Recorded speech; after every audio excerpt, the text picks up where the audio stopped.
ओम शांति। आज 24 अगस्त 2023 के बाबा के अनमोल मधुर महावाक्य सुनेंगे। आज की मुरली बाबा की है स्व और सेवा।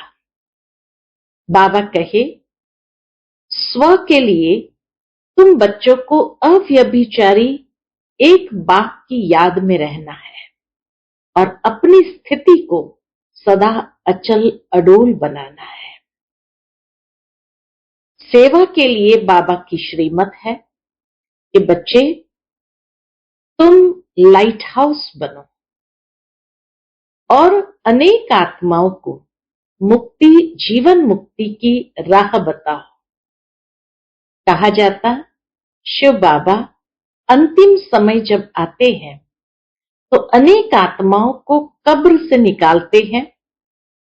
वास्तव में बाबा ने रहस्य बताया कि कब्र से निकालना अर्थात देह अभिमान से जो पतित बन गए हैं, एकदम गिर चुके हैं, ऐसी आत्माओं को उस कब्र से निकाल करके उन्हें देही अभिमानी बनाते हैं। तो सुनते हैं आज के बाबा के अनमोल मधुर महावाक्य। ओम शांति। मीठे बच्चे, अव्यभिचारी याद से ही तुम्हारी अवस्था अचल अडोल बनेगी। पुरुषार्थ करो, एक बाप के सिवाय दूसरा कुछ भी याद न आए। आज की मुरली से प्रश्न है, शिव बाबा कौन सी सर्विस करते हैं और तुम बच्चों को क्या करना है? उत्तर है, संगम पर शिव बाबा सभी आत्माओं को कब्र से निकालते हैं, अर्थात आत्माएं जो देह अभिमान में आकर पतित बन गई है, उन्हें पतित से पावन बनाने की सर्विस करते हैं। ये शिव बाबा की सर्विस है। अब हम बच्चों को क्या करना है? तो बाबा कहे, तुम बच्चे भी बाप के साथ साथ सबको शांति धाम और सुख धाम का रास्ता बताने के लिए लाइट हाउस बनो। तुम्हारी एक आंख में मुक्ति और दूसरी आंख में जीवन मुक्ति हो। आज की मुरली से पहले गीत बजा है, किसने ये सब खेल रचाया। ओम शांति। ये वास्तव में भक्ति मार्ग का गीत है। कोई है जरूर जिसकी ये महिमा है। बच्चे अच्छी रीति समझ सकते हैं, ये बाप ही है जो सब कुछ करते हैं। करन करावन हार है। किसने ये सब खेल रचाया? तो बाप ही सब कुछ करते हैं, लेकिन कैसे करते हैं? करन करावन हार है। सिख लोग बहुत महिमा गाते हैं क्योंकि नया धर्म है और यह है बहुत पुराना धर्म। गाते हैं एक ओमकार। ओम का अर्थ भी बाबा ने बहुत अच्छी रीति समझाया है। वह तो बहुत लंबा चौड़ा अर्थ कर देते हैं। बाबा कहे, मैं कहता हूं, मैं परमात्मा परम धाम का रहने वाला हूं। मैं पुनर्जन्म में नहीं आता, तुम पुनर्जन्म में आते हो। बाप बच्चों को बैठ परिचय देते हैं। मैं बच्चों के सामने ही प्रत्यक्ष हूं। इन्हों को समझाया है, मैं हूं परम पिता परमात्मा, जिसको तुम आत्माएं भक्ति मार्ग में याद करती हो। कैसे याद करते? ओ गॉड फादर। उनकी महिमा भी है, पतित पावन, रहम दिल, लिबरेटर। उनको गाइड भी कहते हैं। यह है पांडव सेना। पंडा मुक्ति, जीवन मुक्ति की राह बताता है। गाते भी है ना, नैया मेरी पार लगाओ। बरोबर परमात्मा को खेवैया भी कहते हैं, बागवान भी कहते हैं। कहते हैं, तुम कितने मस्त थे। सतयुग त्रेता में बेपरवाह बादशाह थे। कितने वैभव थे। श्रीनाथ द्वारे में कितने वैभव खिलाते हैं। की रसोई बनाते हैं, जगन्नाथ के मंदिर में दाल चावल बनाते हैं, वहां काले चित्र दिखाते हैं, जगन्नाथ के मंदिर में काले चित्र दिखाते हैं। अभी तुम सब काले हो। श्रीनाथ द्वारे में बहुत फर्स्ट क्लास चीजें बनती हैं। फिर जो श्रीनाथ को भोग लगाते हैं वह पुजारियों को मिलता है, वह फिर दुकान में बेचते हैं, उससे शरीर निर्वाह होता है। तुम बच्चे तो स्वर्ग के मालिक बनते हो। वहां जो वैभव तुम खाते हो वह दास दासियां भी खाती है। 36 प्रकार के वैभव बनते हैं। इतने तो खा नहीं सकेंगे तो फिर दास दासियां खाते हैं। परंतु इसमें खुश नहीं होना है। राजधानी तो सारी बननी है। तुम वहां बहुत मौज में रहेंगे। वर्ल्ड ऑलमाइटी अथॉरिटी का स्थापन किया हुआ स्वर्ग का राज्य भाग्य तुम बच्चों को मिलता है। कहते हैं ज्ञान, भक्ति, वैराग्य। अब वैराग्य 2 प्रकार का होता है। सन्यासियों का है हद का वैराग्य, घर बार छोड़ जाकर जंगल में बैठते हैं, फिर वह गुप्त मदद करते हैं, भारत का बहुत फायदा करते हैं। जैसे विनाश के लिए कहा जाता है इनसे स्वर्ग के गेट खुलते हैं, वैसे यह भी पवित्रता की मदद करते हैं। बाबा कहे सन्यासियों ने भी भारत को थमाने की मदद किया है अपनी पवित्रता की शक्ति से, तो वैसे यह भी पवित्रता की मदद करते हैं। इसीलिए ड्रामा में उन्हों की महिमा है। बाप कहते हैं यह ज्ञान प्रायलोप हो जाता है तो उनका है हद का वैराग्य, तुम्हारा है बेहद का। तुम्हें बेहद का बाप वैराग्य दिलाते हैं। गृहस्थ व्यवहार में रहते सिर्फ बुद्धि से भूलना है। यह तो पुराना शरीर है, अब 84 जन्म पूरे हुए। देह सहित देह के सब धर्मों, सर्व संबंधों को भूलना है, अपने को देही समझना है। वह तो कह देते कि आत्मा निर्लेप है, कुछ भी खाओ पियो, लेप छेप नहीं लगता। अनेक मत मतांतर है। कैसी रस्म रिवाज है, जिसने जो मत चलाई चल पड़ती है। बाबा कहे जिसने जो मत चलाई चल पड़ती है। जैसे यहाँ कोई आदि देव को महावीर कहते हैं, महावीर फिर हनुमान को भी कहते हैं। वास्तव में तुम सब महावीर महावीरनियां हो जो माया पर जीत पाते हो, श्रीमत पर पुरुषार्थ करते हो। तुमको अपनी अवस्था ऐसी रखनी है, कैसी? जैसे अंगद को रावण हिला नहीं सका।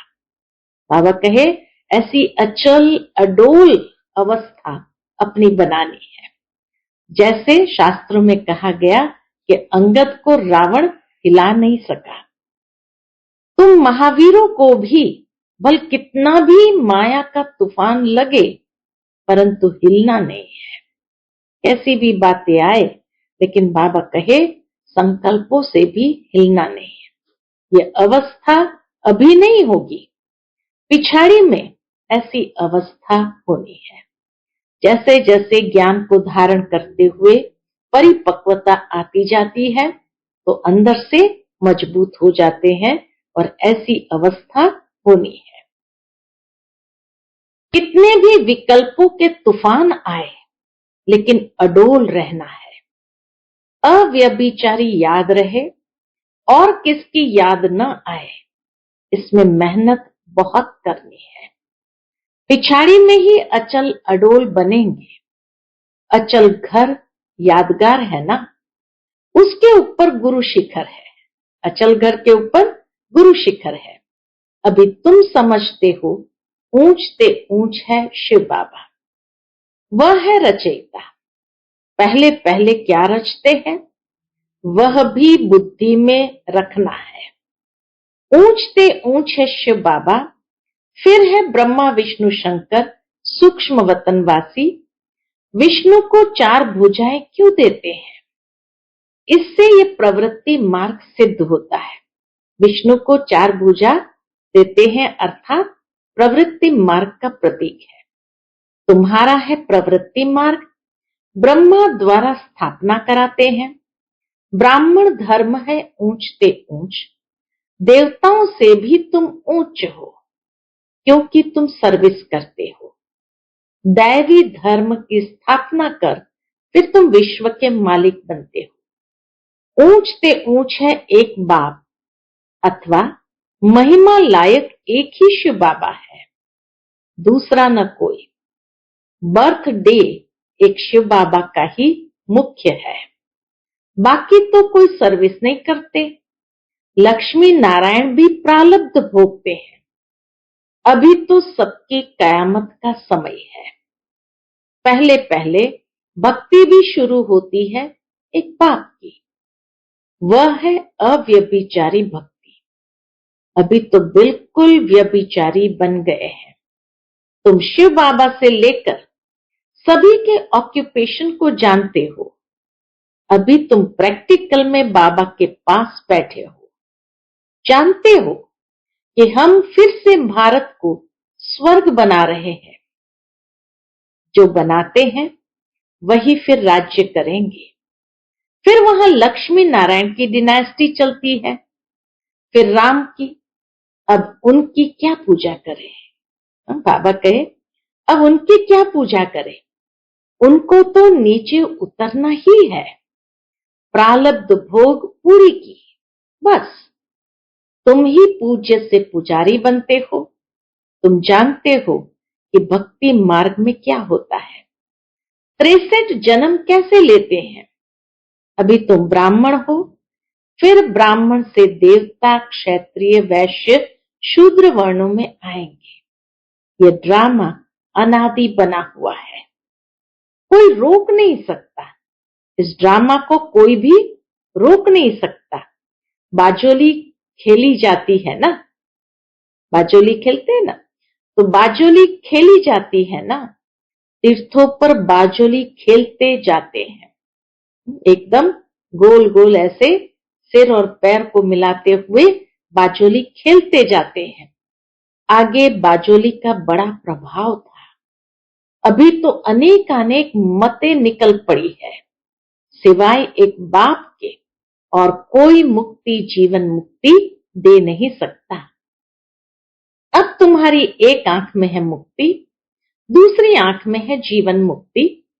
बुद्धि कहती है हम लाइट हाउस है, सबको रास्ता दिखाने वाले। तो बाबा कहे तुम्हारी एक आंख में मुक्ति, दूसरी आंख में जीवन मुक्ति, तो लाइट हाउस बन, सबको दोनों रास्ता दिखाना है। तुम हो मनुष्य को रास्ता दिखाने वाले लाइट हाउस। पहले पहले जाना है स्वीट होम। अभी नाटक पूरा होना है। तुम बच्चे जानते हो कि यह सच्ची गीता आदि क्यों बनाते हैं। जो कच्चे हैं वो पढ़कर पक्के बने, बाकी तो यह सब खत्म हो जाना है, फिर वही गीता आदि निकलेगी। भक्ति मार्ग में द्वापर युग से वही गीता आदि निकलेगी। गीता का एक श्लोक उठाकर उसका अर्थ करते जाते हैं। गीता में तो है भगवान वाच। गीता भगवान ने सुनाई थी, परंतु समझते नहीं है। बाप कहते हैं मैं इन शास्त्रों से नहीं मिलता हूं, मैं इन वेदों आदि से नहीं मिलता हूं। गीता में भी ये बात कही हुई है। जब भक्ति पूरी होती है तब मैं आता हूं। ज्ञान है दिन, भक्ति है रात। आधा कल्प है रावण का राज्य। रावण देखने में नहीं आता है, बुद्धि से समझ सकते हैं। इनमें काम का भूत, क्रोध का भूत है। यह अशुद्ध अक्षर सतयुग में काम नहीं आते। विकृत शब्द की बातें सतयुग की भाषा में नहीं होगी। तो काम, क्रोध, लोभ, मोह ये शब्द वहां पर नहीं होंगे। यहाँ तो एक दो को गाली देते रहते हैं, ये सब बातें सतयुग में नहीं होती। कोई भी अयोग्य शब्द वहां की भाषा में नहीं होता है। अभी तुम समझते हो, बाप पतित पावन स्वर्ग का रचयिता है। स्वर्ग रचकर फिर अपने को छिपा लेते हैं। सब कुछ करके अपने आप को छिपाया। इनको कोई भी जान नहीं सकता। बल शिव का चित्र है, परंतु पता कुछ भी नहीं। शिव बाबा कब आया, कैसे आया, ब्रह्मा विष्णु शंकर का क्या राज है, वह कहाँ रहते हैं। लक्ष्मी नारायण को सतयुग में इतनी उच्च राजाई कैसे मिली, कलयुग में तो है नहीं, कैसे वह राजाई पाते हैं, ये अब तुम समझते हो। बाबा कहे सारी बातें अब तुम्हारी बुद्धि में स्पष्ट है।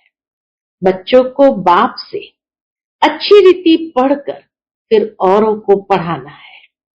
बाप सभी बच्चों को कहते हैं कि मेरे सिक्किलते बच्चे, ओ मेरे शालीग्रामों, कितना प्यार से बाबा कहते, मेरे सिक्किलते बच्चे, ओ मेरे शालीग्रामों, मैं इस शरीर में आकर तुमको समझाता हूं।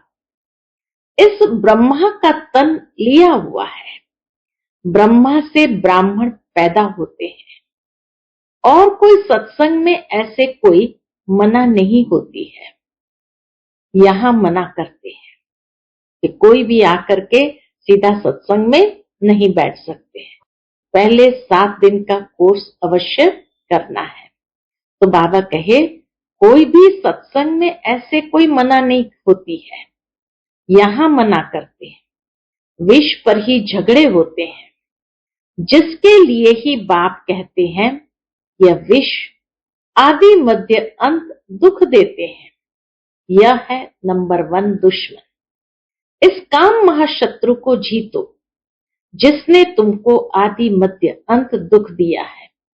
इसलिए कहते हैं पतित पावन आओ। जानते हैं हम पतित है, तब तो जाकर पावन के आगे माथा टेकते हैं। मनुष्य अंदर तो समझते हैं, इसीलिए तो बाबा कहे माथा टेकते हैं। पवित्रता की कशिश होती है, इसलिए उन्हों का मर्तबा रखते हैं। वह भी समझते हैं हमारे जैसा उच्च भारत में कोई है नहीं। उन्हों को भी तुम शक्तियों ने बाण मारे हैं। बड़े बड़े विद्वान को भी बाबा कहे तुमने बाण मारे हैं, शक्तियों ने ही बाण मारे हैं। बाकी वो समझते हैं हमारे जैसा ऊंचा कोई इस भारत में है नहीं।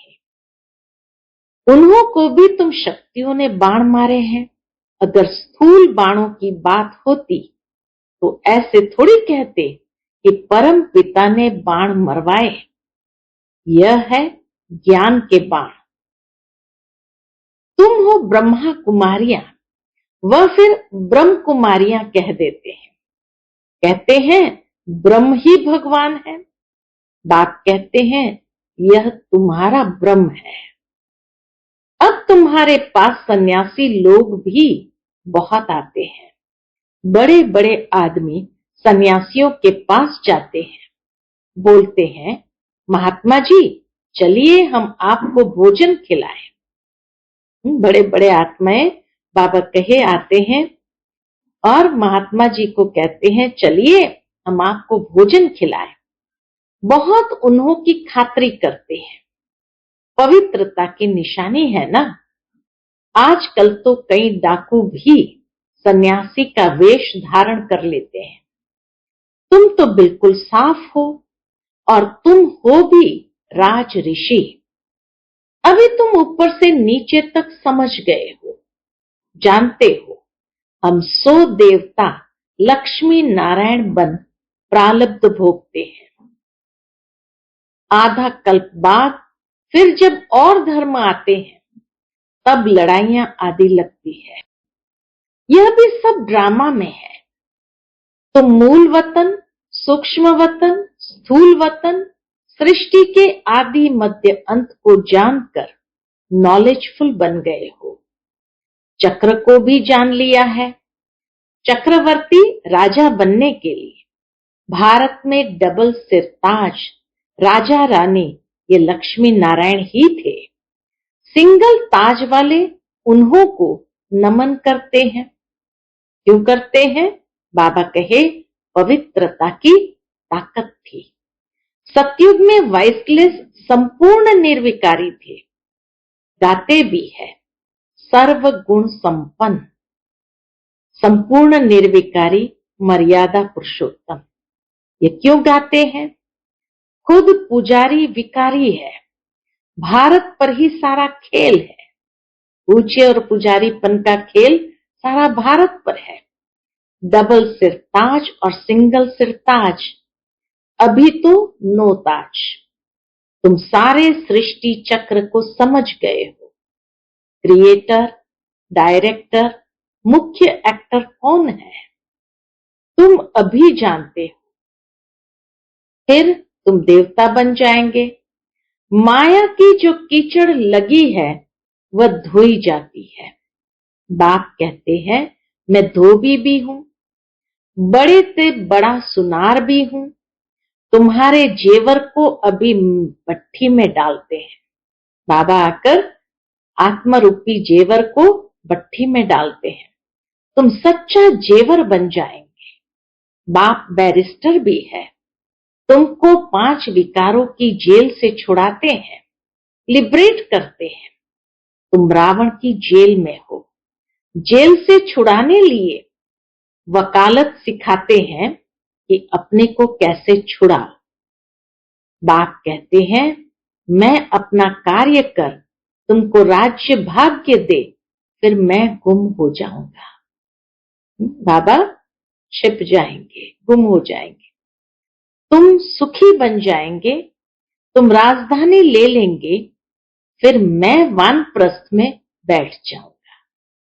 अच्छा, सबसे भाग्यशाली कौन है? बाबा कहे अच्छा, सबसे भाग्यशाली कौन है? बाबा कहते हैं कि कन्याएं भाग्यशाली है। बाबा कहते मैं तो अपना फर्ज पालन करता हूं। तुम पतित दुखी हो, पुकारते हो, तो बाप का फर्ज है बच्चों को मुक्ति, जीवन मुक्ति देना। ऐसा मुक्तिदाता और कोई नहीं। बाकी टाइटल वह लोग बहुत रखवाते हैं, परंतु है बिल्कुल रॉन्ग। मनुष्य की बिल्कुल ही विनाशकाले विपरीत बुद्धि है। तुम बच्चे बाबा बाबा कहते रहते हो। मनुष्य थोड़ी इस राज को समझेंगे कि क्यों ये बाबा बाबा कहते रहते हैं। वह समझेंगे शायद इस बाबा को याद करते हैं, ब्रह्मा बाबा को याद करते हैं।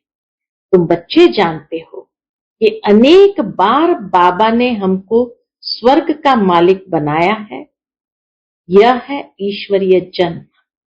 बाप कहते हैं सिर्फ एक मुझे याद करो, इसमें ही मेहनत है।